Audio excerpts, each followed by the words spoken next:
Good day, everyone. So, let's tackle about the literary works and literary pieces of Davao region. So, did you know that Davao is the most urbanized city in the Philippines? And Davao is also called the orchid capital of the Philippines. And they also famous for their fruit, which is the durian, and it is also the takeoff point for climbing mountains. So Davao region is comprises of four different provinces, which is the Compostela Valley, Davao del Norte, Davao del Sur, and Davao Occidental. And their capitals are Nabunturan, Tagum, Digos, Mati, and Davao. So the brief history of Davao is dates back thousands of years when various ethnic groups such as the Manubos, Bagubos, and Mandayas occupied the land and established formal communities throughout the area, today known as Mindanao.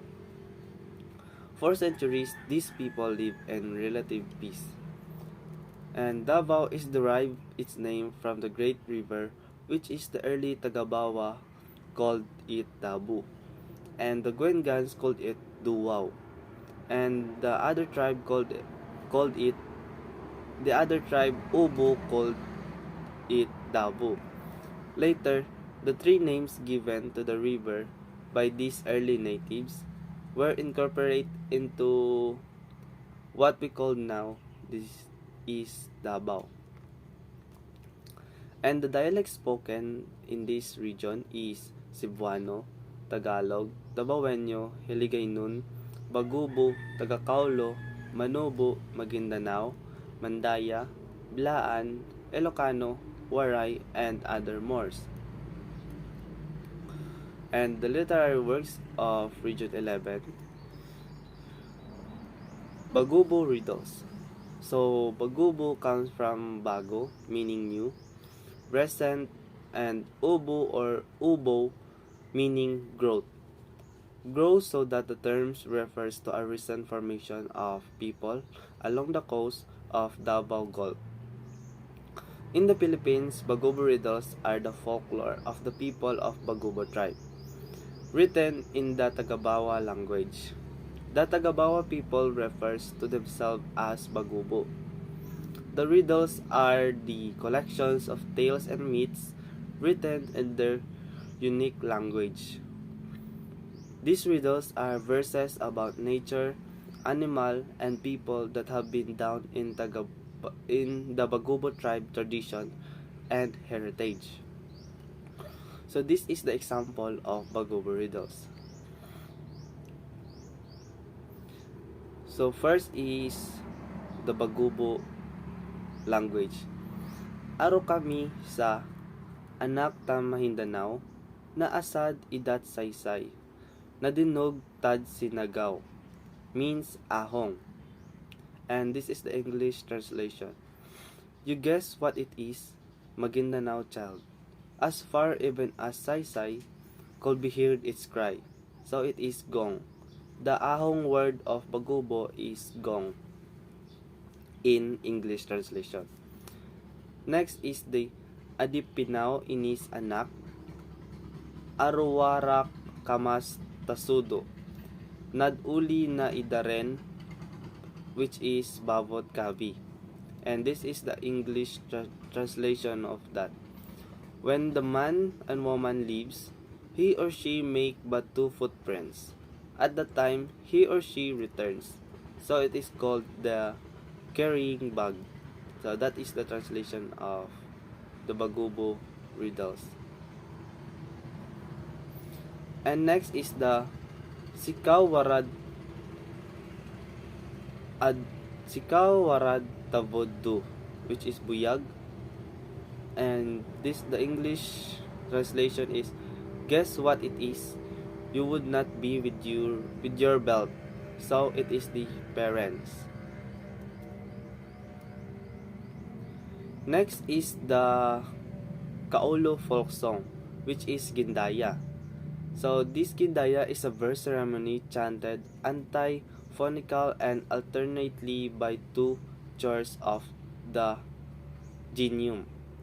a bagubo ritual performed to offer sacred food to the gods. So this is the example of Kaolo folk song. So, adun buhay ba si Shanghai, kami magdamay kay wala kano pakaangay, tingtingan mani, big mangisi, mino, big aw, baka nabuto yan dagaw.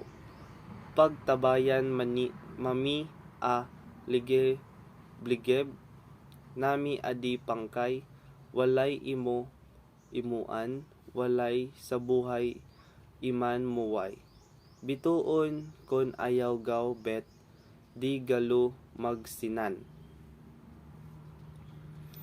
And walaw kaubayan, ya pakawod, ya biton aw, ya bulan kay yonyo, kalimnan niya sagblag. Kanan managdi ka kaputan, kay matas man miling kaw dalom, gada mig kabalom, kalabom. Inilabig kami ni labig, kami on takamo kanta manang, madig miglang manang, madig miglang matat bet manag madyaw. Dayon manag madyaw, dayan di kami mangita sa tanan kon kamiya tanamon andon natubang pangkaywan ya samputan. So that is the Bagubo folk Kaolo folk song, which is the Gindaya. And this is the English translation of that song. So there's a woman who lives here in Shanghai who humiliates because according to her, as she doesn't like us, she always wears a smile just like the mouth of the tadpole. She is our only talks we are very time we stroll making stories about her. Even true not true, what kind of woman is that, as if retarded. If she is not retarded, she should not say things against us. Do it for the woman she asks you to get the stars and the moon because that's what she likes. Give them to her because I cannot reach them. They are too far.